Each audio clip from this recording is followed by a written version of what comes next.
할렐루야. 그렇습니다. 주님이 부활하셔서 오늘도 우리 가운데 함께 하시고 말씀으로 성령으로 함께 하실 줄로 믿습니다. 4층에 좀 비춰주세요. 자, 4층에 계신 분에게도 말씀으로 성령으로 주님이 함께 하시기를 주님의 이름으로 축원합니다. 오른손 들고 아멘. 아멘. 할렐루야. 그렇습니다. 오늘 우리가 베드로 후서의 말씀을 같이 읽었는데요. 지난 한 주간 동안 우리가 특별 새벽 기도하면서 베드로 후서 1장부터 3장의 말씀을 같이 쭉 살펴봤습니다. 사도 베드로가 당시에 소아시아에 있는 교회들에게 편지한 내용인데요. 그 소아시아 교회 당시의 상황은 로마 황제를 섬기라고 하는 그런 명 가운데 교회들을 핍박을 했어요. 왜 그런가 하면 로마 황제를 주라고 그렇게 섬기는데, 그런데 기독교인들은 예수님을 주라고 하니까 또 다른 인간 예수가 주인이 되는 이런 모습이 되는 거예요. 그러니까 로마 군대, 로마의 그 정부에서 볼 때 이건 반역과 같은 거예요. 그래서 핍박을 하게 됐고, 또 하나는 이단과 사설들이 많아서 영지주의다, 율법주의다 하면서 이들이 자꾸 미혹을 하는데, 특별히 영지주의는 우리의 영, 정신, 보이지 않는 이거는 거룩하지만 눈에 보이는 육체, 세상의 물질 이런 것들은 악하다 하는 이원론을 주장을 했어요. 그러다 보니까 어떤 결론이 나오는가 하면 육신을 입고 오신 예수님이 하나님이 아니다. 하나님이 어떻게 악한 이 육체를 입을 수가 있냐. 이게 부인돼 버리고 마는 거예요. 그리고 육신으로 오신 예수님이 우리의 죄를 위해서 십자가에 달리시고 부활하셨는데 하나님이 어떻게 육체가 될 수 있느냐. 하나님이 어떻게 악한 육체를 입을 수 있냐. 그러니까 십자가와 부활의 복음도 부인되는 거예요. 그리고 그들은 어떻게 구원받는가 하면 영적인 지식, 이걸 많이 깨닫고 많이 얻으면 그러면 구원받는다 이렇게 생각하는 거예요. 그래서 영적으로 거룩하게 성별된 삶을 산다 이렇게 하면서도 그 내용의 중심에 예수님이 빠져버리는 거예요. 복음이 빠져버리는 거예요. 그러니까 이건 기독교에 아주 절대 해악이 되는 거예요. 그러면서 자기들이 신앙 잘하는 것처럼 이렇게 주장하고 육체는 악한 것이고 이제 영은 구원받았으니까 또 육체는 아무렇게나 해도 된다. 이렇게 생각해서 탐욕을 행하고 음란을 행하고 도덕을 폐기시키는 것처럼, 법이 없는 것처럼 이렇게 신앙을 한다고 하니까 세상 사람들에게 본도 안 되는 거예요. 그러니까 그런 교회, 그런 초대교회 성도들, 이건 예수님이 이루신 게 아니에요. 그러니까 다 한 방에 무너질 것 같은 그런 상황이니까 바울이나 이 베드로 같은 사도들이 목숨 걸고 이걸 지켜야 돼. 어떻게 하든지 교회를 살려야 되고 어떻게 하든지 성도를 이제 세워야 되겠다 하는 그런 마음으로다가, 당시에 이 베드로는 순교할 때 죽을 때가 다 됐어요. 죽을 때가 개인적으로 다 됐음에도 불구하고 자기 사적 문제가, 형편이 문제가 아니라 교회를 살려야 된다, 성도를 살려야 된다 하는 그 뜨거운 간절한 마음 가지고 편지한 내용이 이 베드로 전후서인 것입니다. 우리가 이 사실을 잘 깨닫고 우리가 육신을 입고 사는 이 동안에, 이 세상 사는 동안에 이런 사정 저런 형편 많지만 이 베드로 같은 심정, 주님과 같은 심정으로 우리가 먼저 구원의 확신을 하고 하나님 나라를 먼저 준비해놓고 영생을 준비해놓고 사는 복된 신앙들이 되시길 주의 이름으로 축원합니다. 할렐루야. 하나님은 이 일이 얼마나 중요하신지 육신을 입고 오셔서 그걸 행하셨고, 육신을 입고 오신 하나님의 아들 예수 그리스도는 자기 생명을 내주시고 구원하셔서 영원한 하나님 나라가 있고 영원한 생명이 있으니까 여기에다가 목숨 거신 것을 믿으시기 바랍니다. 초대교회 소아시아 7교회 중에서 충성을 잘했던 서문학교회가 있는데, 서문학교회 주님이 말씀하시고 환난도 당하고 핍박당하지만 걱정하지 말아라 하시면서 마지막에 결론을 뭘 말씀하시는가 하면 죽도록 충성하라. 그리하면 생명의 면류관을 너에게 주리라. 인간적으로 생각하면 어떻게 죽도록 충성을 해. 하나밖에 없는 목숨인데. 근데 하나님 앞엔 영생이 있잖아요. 이게 믿어지는 사람들에겐 목숨 바쳐도 아깝지 않다 그런 말씀. 나중에 우리가 천국 가보면 알겠지만 지나가는 인생 한 번 왔다 가는 거 이거 어차피 지나가는 건데 한 번 죽는 건 정해진 이치인데 예수 믿고 영생을 얻었다는 거, 천국의 보좌 앞에 있는 14만 4천의 성도들처럼 구원하심이 보좌에 앉으신 우리 하나님과 어린 양께 있다면서 찬양하고 경배하면서 아무 걱정 없고 속에서부터 우러나오는 깊은 감사의 감격의 그런 예배자들 될 수 있게 하시는 것을 믿으시기 바랍니다. 우리가 여기 땅엔 육신을 입고 사면서 눈에 보이는 것밖에 없는 거예요. 하나님 나라가 안 믿어지는 거예요. 오늘 말씀 듣는 중에 그런 은혜가 있게 돼, 열려진 은혜가 있게 되시길 주의 이름으로 축원합니다. 신앙하면서 성도들의 영적인 상태가 크게 네 가지라고 그래요. 하나는 구원받지 못하고 구원의 확신도 없이 사는 사람, 이건 세상의 불신자 같은 사람이죠. 또 하나는 뭔가 하면 구원받지 못했는데 구원받은 것처럼 생각하고 사는 사람들, 교회 안에 이런 사람도 있다는 거예요. 또 하나는 뭔가 하면 구원받았는데 구원받지 못한 것으로 생각해서 위축돼서 신앙하는 사람, 난 예배도 잘 못하고 봉사도 잘 못하고 기도도 잘 못하고 모자라는 게 많으니까 구원받지 못해 행위로 구원받는 줄 알고 착각하고 위축되는 사람. 또 하나 맨 마지막에는 구원받고 구원의 확신을 갖고 사는 사람. 이게 제일 좋은 신앙인 줄로 믿습니다. 우리 교회 모든 성도들이 이런 은혜가 있게 되시길 주의 이름으로 축원합니다. 구원받고 십자가 부활의 복음의 능력으로 구원받고 하나님의 자녀가 된 거, 하나님의 일꾼이 된 걸 믿고 확신을 갖고 여기서 이 땅에서부터 구별된 삶을 사시길 주의 이름으로 축원합니다. 그래야 세상을 이길 수가 있어요. 그런데 제일 문제는 뭐가 문제인가 하면 구원받지 못했는데 구원받은 것처럼 착각하고 신앙하는 사람. 이게 제일 위험한 거잖아요. 실제는 구원이 안 됐는데 자기 혼자 구원받은 것처럼 착각하고 살면 이게 얼마나 큰 문제가 되냐 그런 얘기예요. 이런 일이 있어서는 안 될 줄로 믿습니다. 오늘 그런 일이 있을까 봐서 오늘 베드로가 떠나가는 고난과 핍박과 역경의 순간에 배신하고 기독교를 떠나가는 사람도 있는 거예요. 세상의 유혹과 미혹에 홀려서 아유 그렇게 힘들게 뭘 사냐, 적당히 세상과 타협해서 즐길 거 즐기고 놀고 인생 한 번인데 그렇게 살지 하면서 세상 미혹과 유혹에 넘어가서 기독교를 떠나고 복음을 떠나는 사람도 있단 말이죠. 그런 사람들을 향해서 이 베드로가 자기는 죽게 됐어도 그렇게 되면 안 된다. 자기 심정이 있잖아요. 어떤 심정? 자기도 세상에 한 자리 차지하는 거, 잘 먹고 잘 사는 거, 이게 예수님 따라다니는 목적인 줄 알고 한때는 그거 달라고 그러다 그거 안 되니까 예수님 배신하고 도망가서 죽을 뻔한 적 있잖아요. 하나님이 살려주고 예수님이 사랑으로 만나주시고 살려주신 적 있잖아요. 그러니까 얼마나 더 간절하겠어요. 나처럼 되면 안 된다 말이에요. 그런 과정 겪는다고 좋은 거 아니다 말이지. 어떻게 하든지 복음 붙잡고 말씀 붙잡고 살아나야 된다. 하나님 나라가 있다. 영생이 있다. 성령 받으면 안다 말이지. 복음을 깨닫고 믿어지면 이게 하늘이 열려진다. 그걸 간절히 전하는 거예요. 그 심정들이 우리에게 있어야 될 줄로 믿습니다. 그 심정이 있어야 나도 구원받고 내 자식들도 구원해요. 그 심정이 있어야 목원들이, 작은 목자들이 목원들 이끌어 나갈 수 있어요. 이 목원들을 위해서 힘쓰고 애쓰고 기도하시는데 육신의 노력으로만 그걸로만 끝나면 안 되고 영혼을 살려내야 될 줄로 믿습니다. 우선 살려놔야지요. 우리 교회가 그런 교회 되어야 될 줄로 믿습니다. 교사들이 자녀들 학생들을 위해서 돈도 쓰고 힘도 쓰고 그러는데 그것도 중요한데 살려내야지 그 영혼들. 그게 중요한 거예요.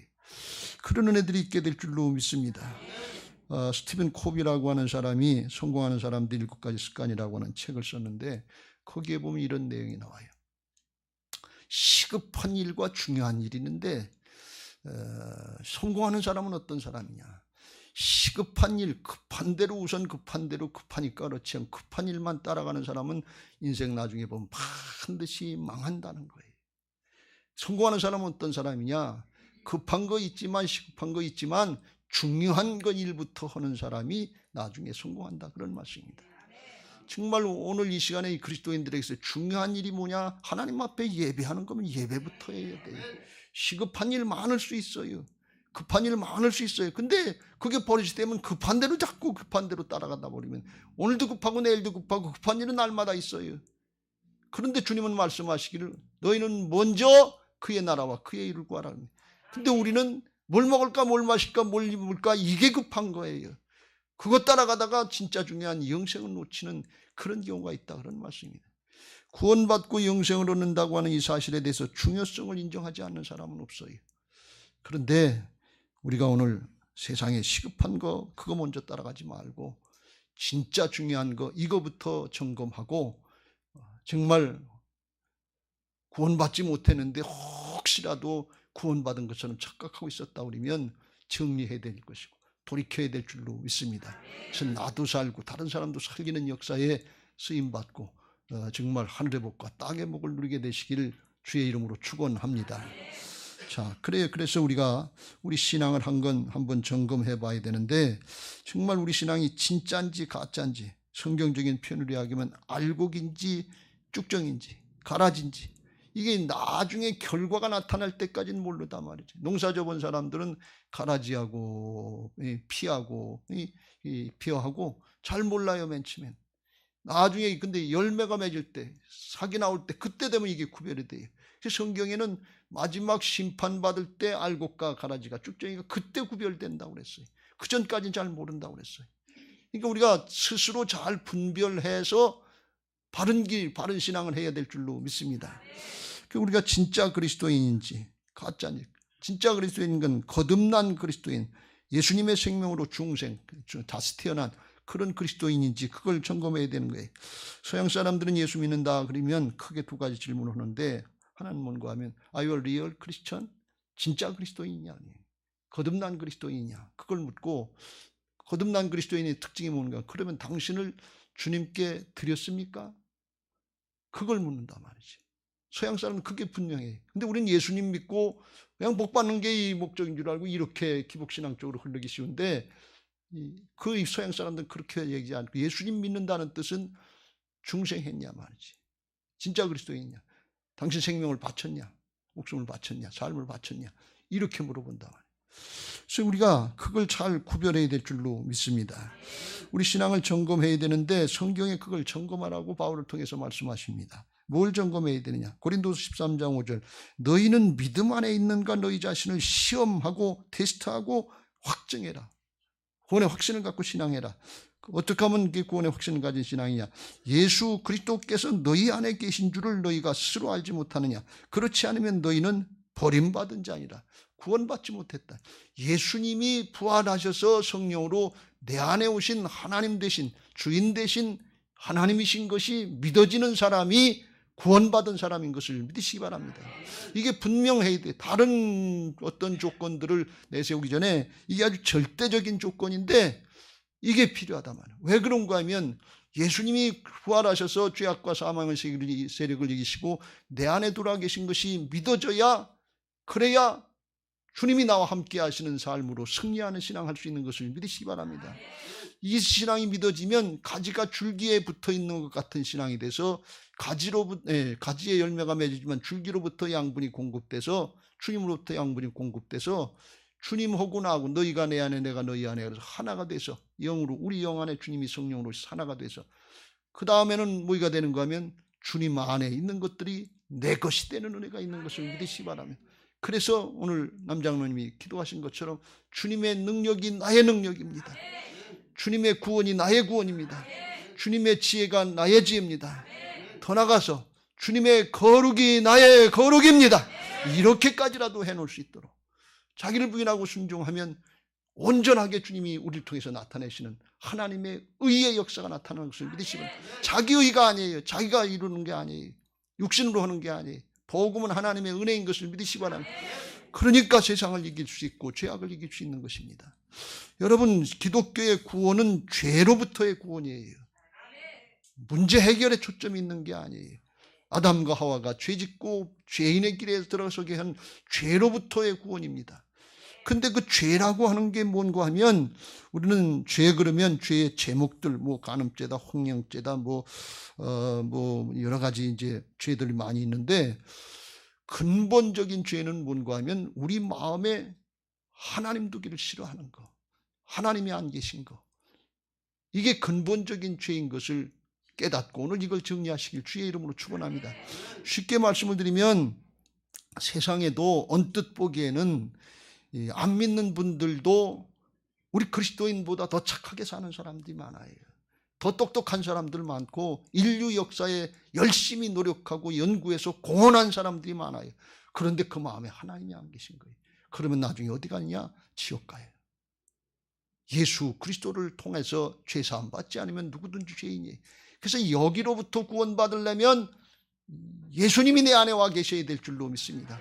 주님만이 죄악을 이기게 하실 수 있는 것을 믿으시기 바랍니다. 죄악과 사망의 세력을 이기신 주님이 내 안에 오셔서 주인 되셔야만 죄악을 구별할 수 있고 이길 수 있는 것을 믿으시기 바랍니다. 그렇지 않으면 죄가 죄인 줄 몰라요. 죄가 방해를 할 때 그냥 넘어가게 돼요. 그래서 죄에게 지면 그러면 죄로부터 구원을 받지 못하는 거예요. 그걸 요한 1세 요한 사도가 이렇게 말씀합니다. 죄를 짓는 자는 마귀에게 속하나니 마귀는 처음부터 아담과 하와 때부터 거짓과 탐욕으로 속여서 범죄하게 함이라.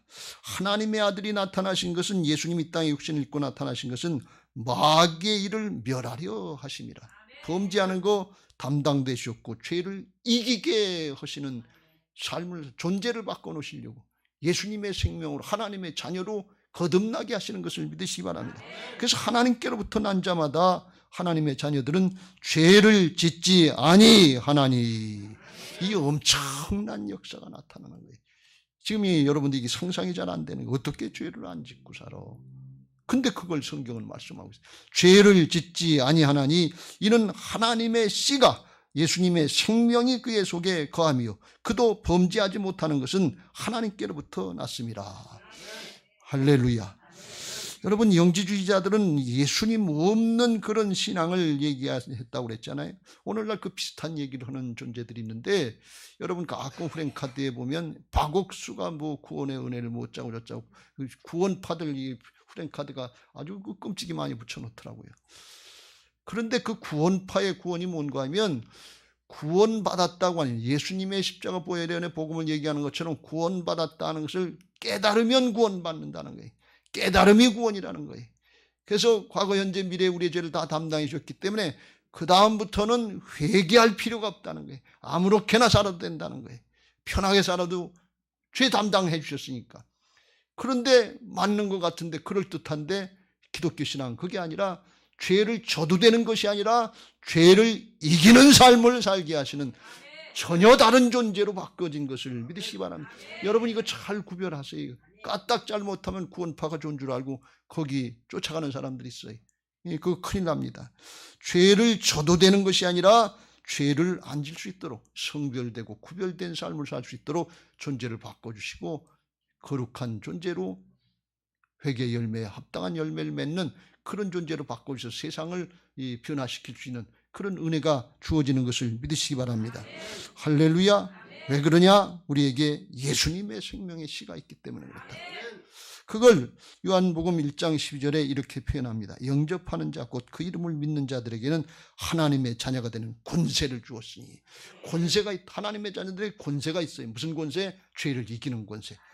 누가복음 10장 19절 내가 너희에게 뱀과 전갈을 밟으며 원수의 모든 능력을 제어할 권세, 권능을 주었으니. 사단이 가장 큰 권세가 뭔가 하면 죄짓게 하고 죽게 만드는 거예요. 죽음 앞에 장사가 없거든요. 아무리 힘 있다, 능력 있다, 권력 있다, 그런 사람들도 당신 췌장암입니다. 3개월입니다. 그러면요 맥이 쭉 빠져요. 어깨에 힘이 쭉 빠져요. 명예도 권세도 돈도 힘 없어요. 사단의 죽음의 세력 앞에 장사가 없어요. 그런데 죽음의 세력 앞에도 힘있고 일어날 수 있는, 넉넉히 이길 수 있는 힘이 예수님의 생명인 것을 믿으시기 바랍니다. 이게 믿어지는 사람은 죄를 이길 수 있고 사망의 권세를 이길 수 있는 것을 믿으시기 바랍니다. 할렐루야. 여러분 기도하시라고 부탁을 말씀하면서, 지난주에 주셔서 하늘의 세계를 보게 하신 하나님께서 우리 성도님의 눈을 열어서 예수님의 보좌를 보게 하시고 생명의 능력으로 사망을 이기고 충만해서 스데반처럼 얼굴이 빛나면서 기쁨으로 감사함으로 주님 품에 안기게 하옵소서. 그리고 혹이라도 이 순간에 주님의 보혈의 능력, 구원의 능력을 방해하는 어둠의 세력이 있으면 예수님의 이름으로 명하노니 결박당하고 쫓겨나갈지어다. 쫓겨나갈지어다. 쫓겨나갈지어다. 이걸 선포하고 기도한, 저는 눈 감고 기도했는데 집사람이 옆에서 그 얼굴을 봤대. 힘이 다 빠졌으니까 아무 이제 언제 정말 마지막 운명이 될지 알 수 없는 상황이니까 마지막 순간은 그렇잖아요. 눈 뜰 힘도 없잖아요. 여러분 눈 뜨고 볼 수 있는 거 감사한 줄 아시길 주의 이름으로 축원합니다. 정말 나중에 눈 뜰 힘이 없다니까요. 맥이 탁 풀려, 맥박도 뛰지도 않고 힘이 쭉 없어요. 눈 뜰 힘. 예배 시간에 눈 뜨세요. 눈 뜰 수 있는 거 은혜예요. 정말이 은혜예요. 뭐 왜가 나중에 저절로 가면 감겨질 때가 있어요. 안 띄어질 때가 있어요. 예배 시간에 눈 뜨세요. 아멘 안 하신 분은 감으실 거예요. 그랬는데 그 순간에 집사람이 옆에서 보니까 그 감은 눈에서 나중엔 저는 확인했지만 눈물이 나오기 시작하더라는 거예요. 천국을 얘기하고 악한 영의 세력을 선포하니까 물러나고 선포하니까 눈물이 나오기 시작해요. 예배 마치고 나니까 그 남편이 그래요. 이렇게 반응한 적이 없다는 거예요. 그냥 죽은 것 같아서 누가 와서 가족들이 와도 반응이 없었는데 목사님 오셔서 예배하고 기도해 주니까 반응이라고. 그리고 입을 열어서 감사합니다. 감사합니다. 감사합니다.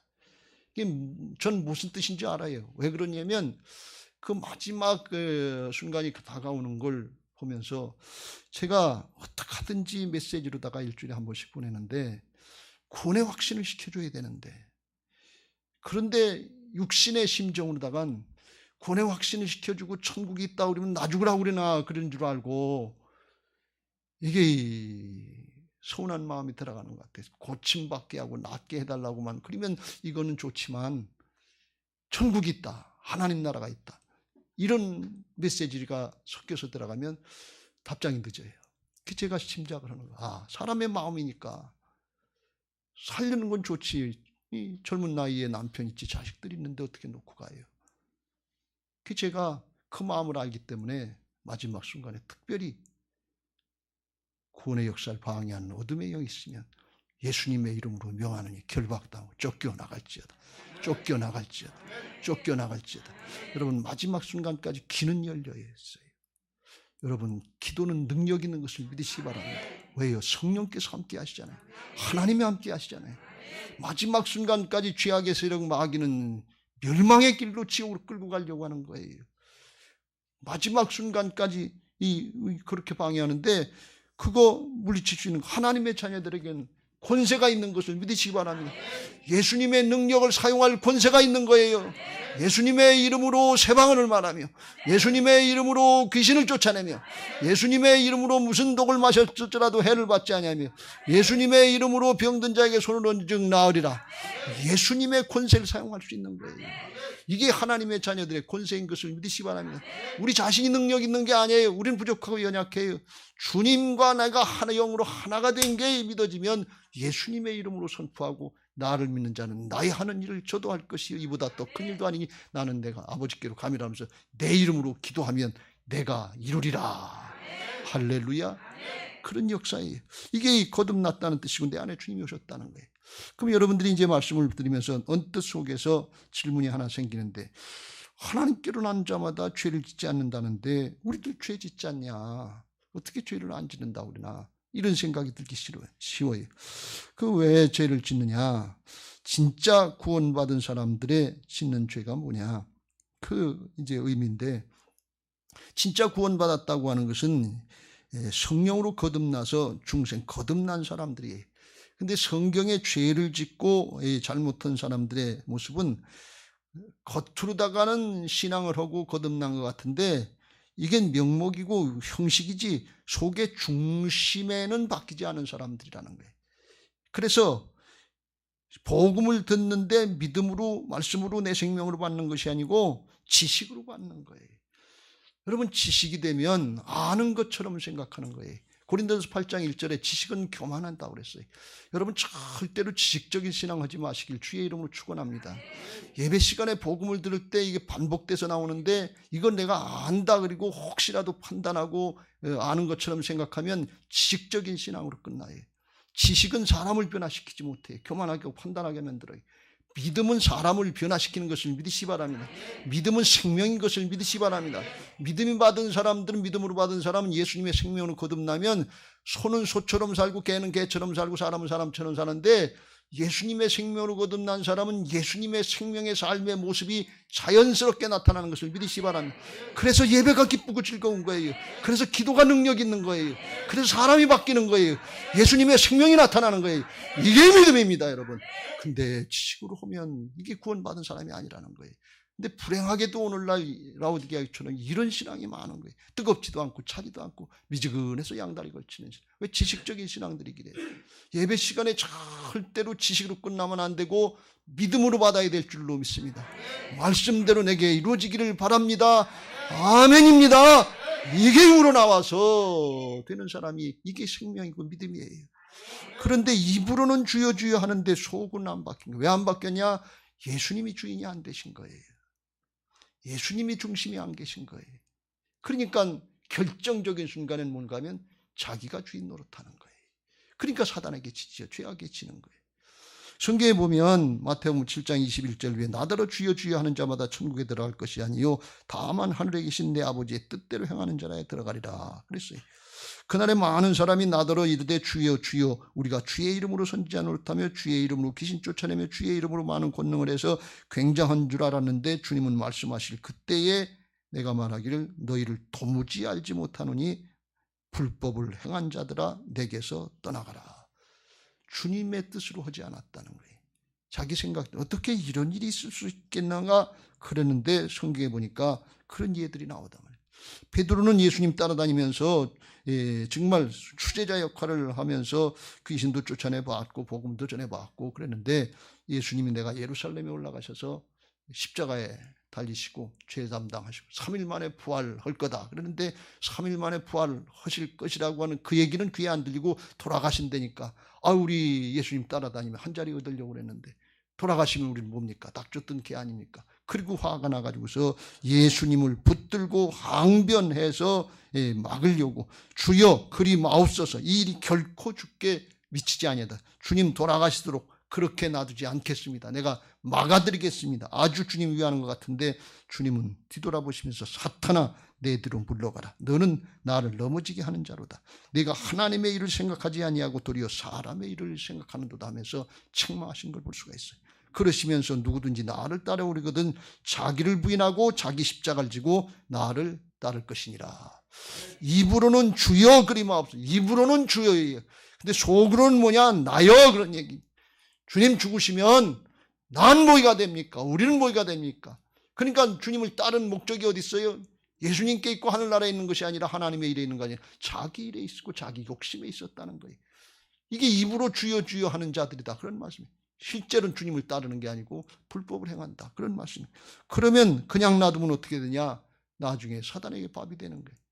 더 심하면 지옥 가는 거예요. 처음보다 나중 사정이 더 안 좋다 그런 말씀이에요. 오늘 본문의 말씀에 20절에 그렇게 되면 사정 형편 핑계대고 주님 떠나고 신앙 떠나면 그 나중 형편이 처음보다 더 심하리라. 나중 영광이 이전 영광보다 더 좋아지는 게 이게 이 기독교의 신앙인 것을 믿으시기 바랍니다. 우리 교회에 그런 은혜가 있게 될 줄로 믿습니다. 우리가 새성전 건축하는 이유는 나중 이전에 이미 하나님의 영광이 이전 영광보다 더 크게 역사하시길 바라고 우리가 성전 건축하고 성령의 전으로 준비하는 줄로 믿습니다. 그런데 불행하게도 가끔 그런 얘기하시는 분들이 있어요. 나도 옛날엔 그렇게 열심히 했었다. 왕년엔 나도 그랬었다. 이거 추억인지 모르는데 그런 말씀은 좋은 말씀이 영적으로 아니라고 하는 걸 알고 우리가 더 좋은 장래를 바라보고 나가야 될 줄로 믿습니다.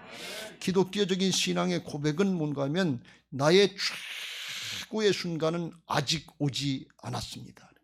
그 최고의 순간은 어디냐? 하나님 나라에 있는 것입니다.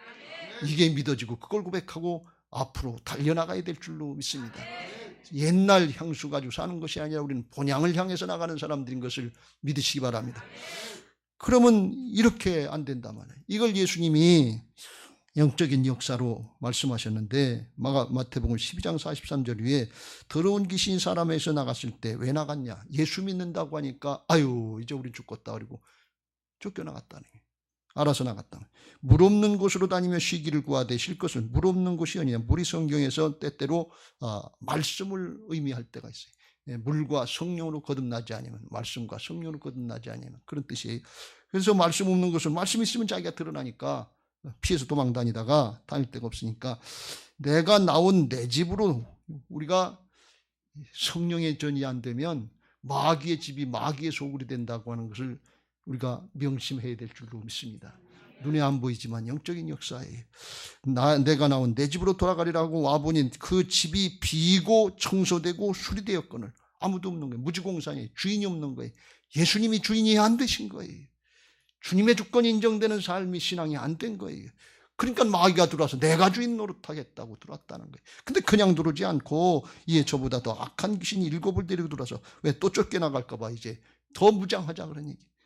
데리고 들어와서 거하니 그 사람의 나중 형편이 전보다 더욱 심하게 되느니라. 이 악한 세대가 또한 이렇게 되리라. 이게 영적인 역사예요. 예수님이 주인 대신 신앙하시길 주의 이름으로 축원합니다. 그렇지 않으면 사단에게 뺏겨요. 주권을 뺏겨요. 내가 주인 노릇하는 건데 하는 것 같은데 아니에요. 절대로 아니에요. 속는 거예요. 영적인 역사예요. 가끔 그런 분들이 있어요. 예수님 믿고 잘 되는 게 없어. 잘 된 게 없어. 앞만 봐도. 더 나아진 게 없어. 그래서 교회 안 나가려고 그런다고. 더 나갈 필요가 없다고.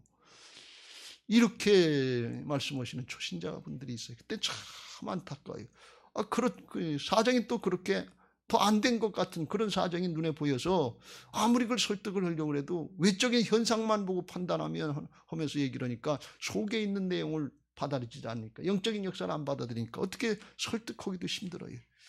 그럴 때 그런 일이 있다면 우리 안에 내가 진짜 예수님이 주인 되신 신앙을 하는지 안 하는지 이것부터 점검해야 될 줄로 믿습니다.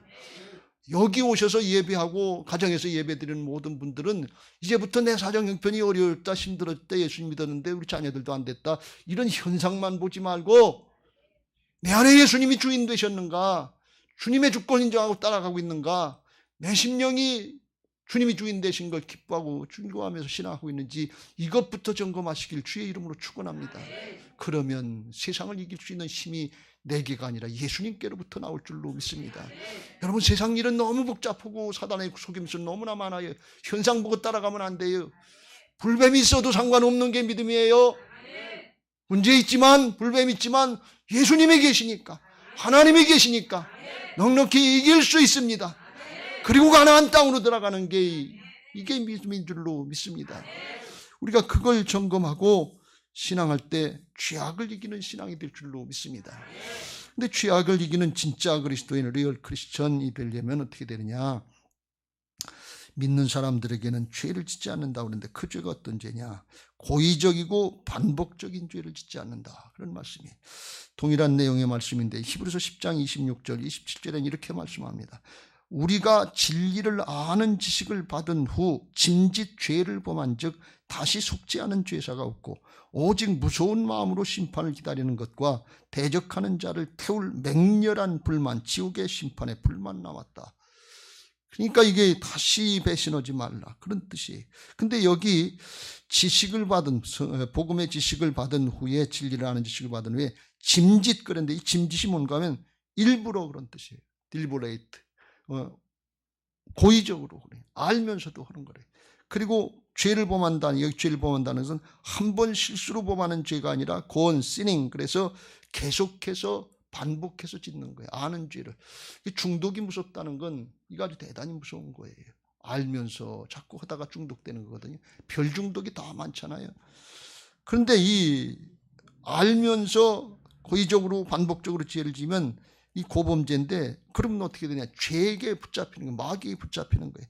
시편 19편 13절 또 주의 종에게 고의로 죄를 짓지 말게 하사 그 죄가 나를 주장하지 못하게 하소서. 그리하면 내가 정직하여 큰 죄가에서 벗어나겠나이다. 다윗의 고백인데, 고의적인 죄를 반복적으로 지면 죄에게, 마귀에게 붙잡혀서, 마귀에게 붙잡히면 가장 큰 특징이 뭔가 하면 계속해서 죄를 지도록 회개를 못하게 하는 거예요. 회개할 마음이 생기지 않는 거예요. 그냥 정당화시키고 끝나요. 핑계시키고 핑계대고는 나만 그런가, 다 그렇지, 세상이 다 그렇지. 아예 그렇게 너무 율법적으로 너무 회개하라고 그렇게 따져대지 마세요. 좀 융통성 있게 신앙하고 합리적으로 신앙을 해야지. 그러면서 핑계대요. 회개가 안 되는 거예요. 그런데 성령께서 내 안에 오셔 주인 되시면, 죄를 지면 성령하고 죄는 상극이라, 죄를 지면 성령께서 책망하시는 것을, 양심의 가책을 느끼게 하는 것을 믿으시기 바랍니다.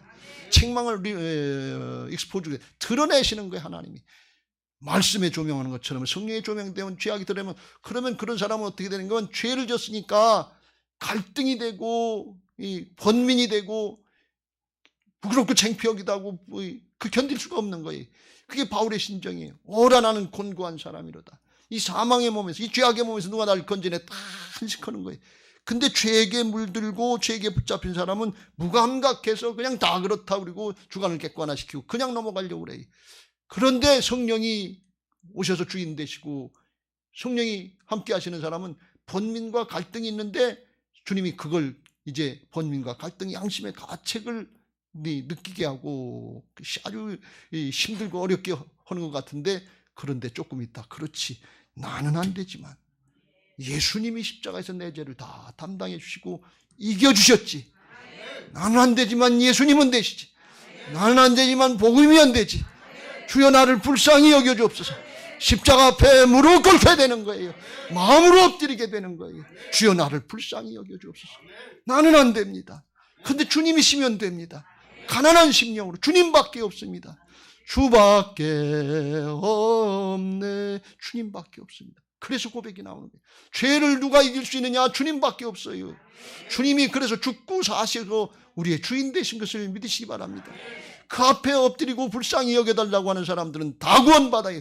나는 죄인 부르러 왔노라.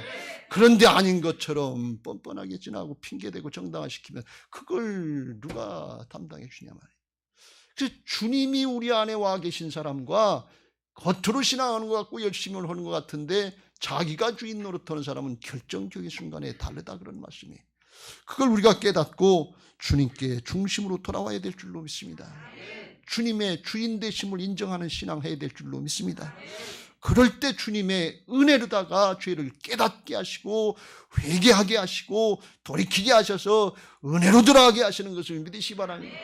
복음은 하나님의 능력인 것을 믿으시기 바랍니다. 복음인 다 되는 것을 믿으시기 바랍니다.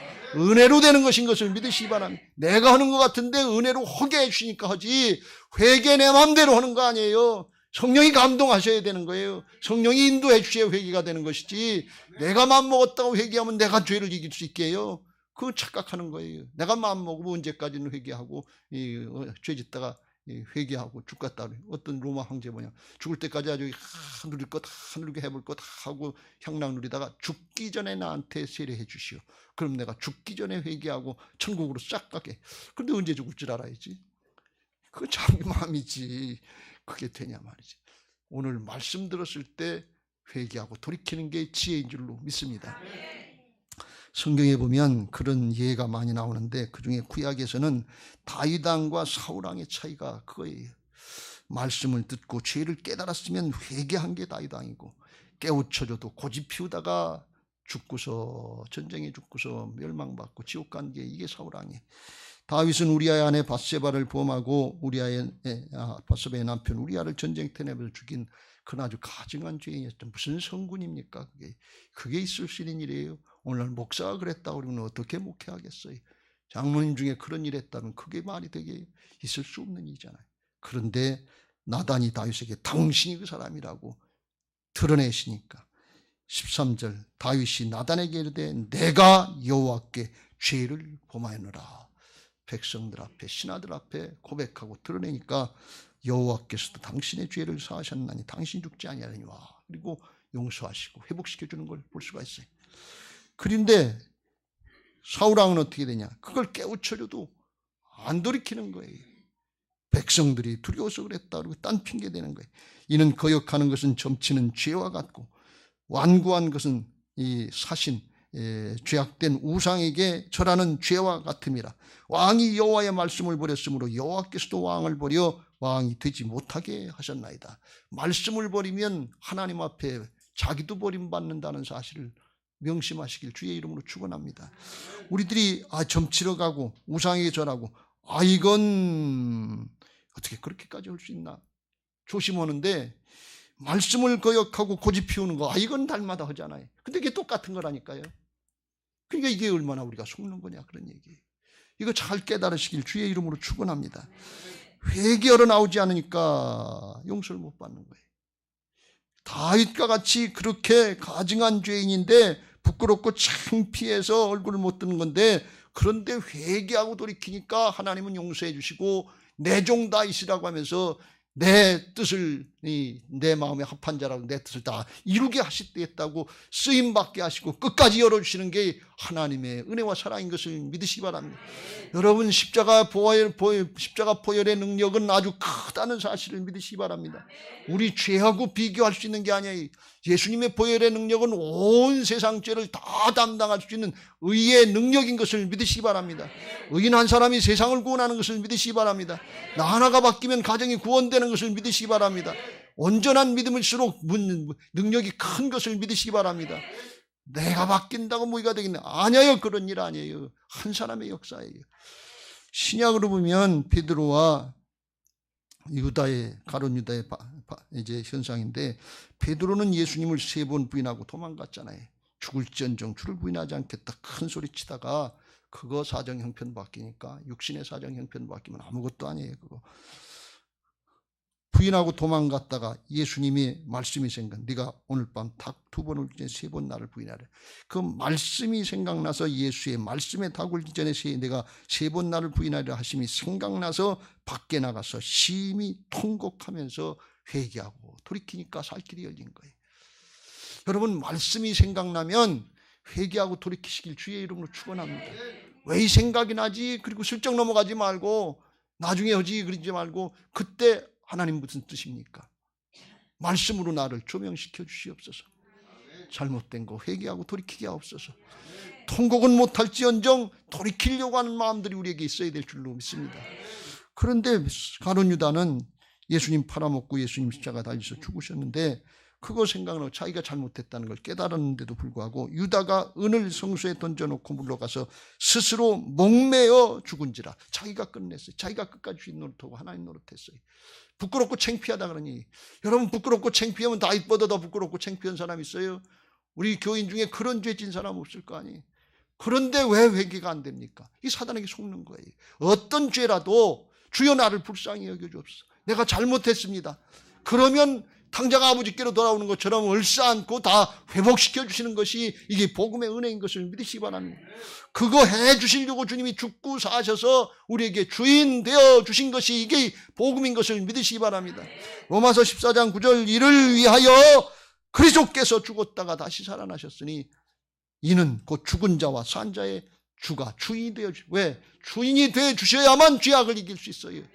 그렇지 않으면 우리가 알게 모르게 습관적으로 반복적으로 짓는 죄들, 고집 피우는 것들, 견고한 진들, 쓴뿌리들 너무 많아요. 알게 모르게. 이거 주님이시라야만 이길 수 있는 것을 믿으시기 바랍니다.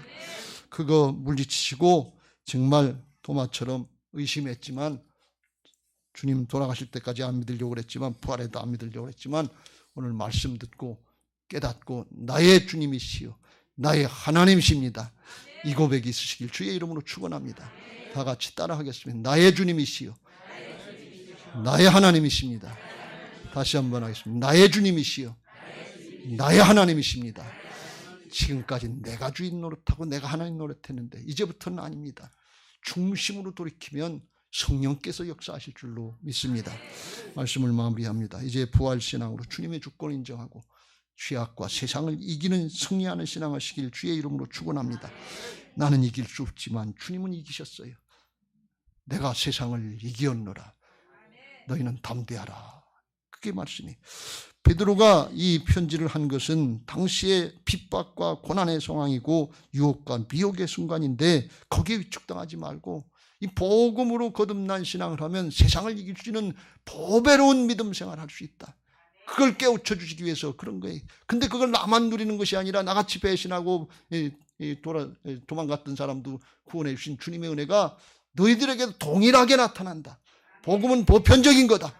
그걸 깨우쳐주기 위해서 복음 전한 거예요.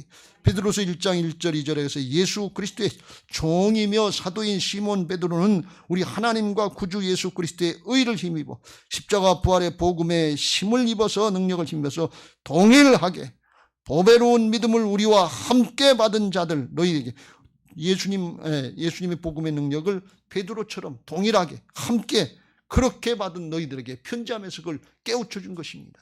이 복음의 은혜, 예수 그리스도와 하나님을 알면 알수록 은혜와 평강이 더욱 많아지고 넘치게 되는 것을 믿으시기 바랍니다. 염려거리, 근심거리, 두려움거리 많습니까? 주님의 은혜와 평강이 더 많아질 줄로 믿습니다. 그것도 이기게 하실 줄로 믿습니다. 물질의 어려움, 건강의 어려움, 자녀들의 어려움, 세상의 관계의 어려움, 신앙과 사역의 어려움 많은데 복음으로 새롭게 되면 그걸 다 감당할 수 있는 더 큰 은혜, 더 큰 평강이 오게 될 줄로 믿습니다. 세상을 이긴 하나님의 역사가 있게 될 줄로 믿습니다. 내 믿음대로 될지어다. 내가 다 이루었느니라. 내가 다 이기었느니라. 내가 너와 함께 함이니라. 내가 너를 통해 나타내길 원하느니라. 할렐루야. 이걸 나도 누리고 내 자신도 누리고 주변의 사람도 누리기 위해서 이끌고 나가는 침노하는 신앙이 되어야 될 줄로 믿습니다. 하나님의 비전은 나한테 하나로 끝나지 않아요. 우리를 통해서 하나님의 의를 이루게 하셔서 이 뒤에 있는 거 옛사람의 것 난 옛날부터 그랬다는 거 이 핑계대는 거 이거 끊어버리고